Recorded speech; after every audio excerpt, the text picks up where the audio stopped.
ఓం నమః శివాయ శ్రీమాత్రే నమః. మిత్రులకి శ్రేభిలాషులకి అలాగే నన్ను ఎంతగా ఆదరిస్తున్న యూట్యూబ్ ప్రేక్షకులందరికీ కూడా పేరు పేరు ధన్యవాదాలు.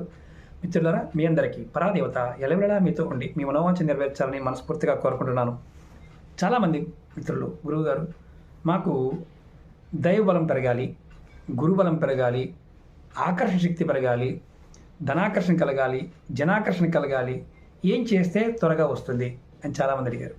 దీనికి చాలా తేలికైన మార్గం ఒకటి ఉంది. ఏంటంటే, నెలలో ఒక్కసారైనా సరే మీరు ఒక రావి చెట్టు కానీ, ఒక మర్రి చెట్టు కానీ, ఔదుంబర్ అంటే మేడి చెట్టు కానీ, ఇలాంటి దేవతా వృక్షాలు, వేప చెట్టు అయినా, మోదుగు చెట్టు అయినా, అలాగే మద్ది చెట్టు అయినా, ఇలాంటి చెట్టు ఏదో ఒకటి నెలలో ఒక్కసారి నాటుతూ ఉండాలి. వాటికి నీరు పోస్తూ ఉండాలి. అది మీరు బయట ఎక్కడైనా నదీ పరివాహక ప్రాంతాల్లో చేస్తే చాలా అద్భుతంగా ఉంటుంది.